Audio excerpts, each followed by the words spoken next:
There are hundreds of techniques in jiu-jitsu, maybe thousands. The sheer magnitude of techniques is one of the things that makes jiu-jitsu both absolutely fascinating and incredibly daunting to learn.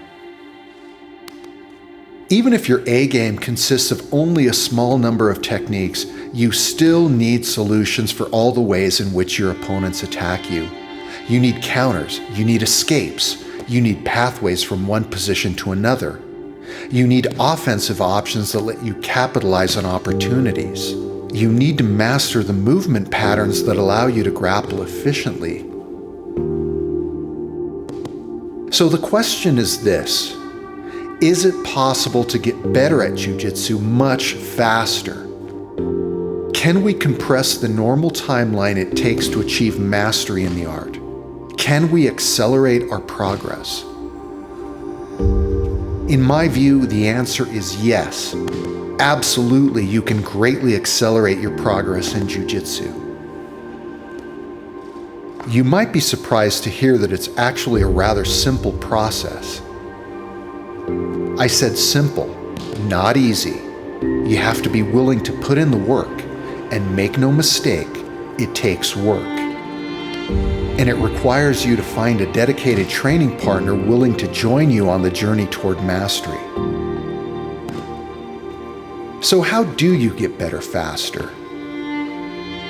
First, you must flowchart your game in order to understand all your available options from each position you find yourself in.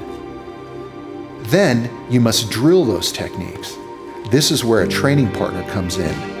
You have to be willing to drill your collection of techniques, and not just individually, but as sequences, combinations, so they become automatic motor patterns that you can effortlessly execute.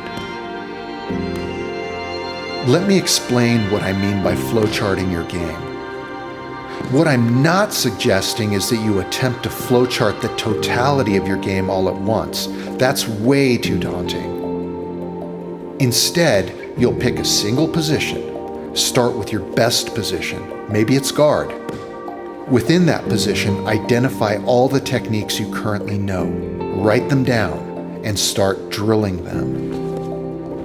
As you drill those techniques, look for opportunities to transition from one technique directly to another, connecting them together. Some techniques flow together perfectly. Other techniques don't connect at all.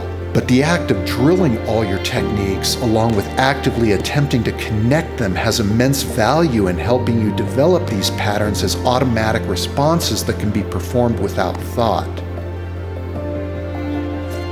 As you gain confidence with your techniques, have your training partners resist your attacks.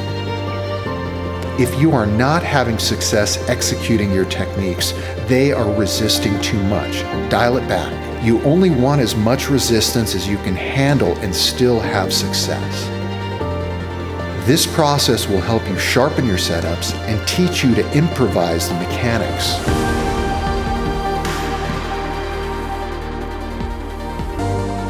Once you're flowing effortlessly between techniques and you can handle a good degree of resistance, the final step is this.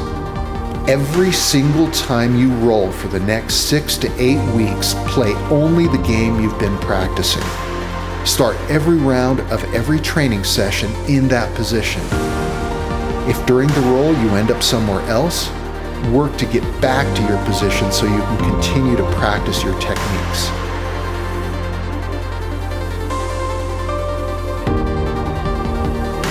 If you do this process, I promise you will see a huge jump in your effectiveness.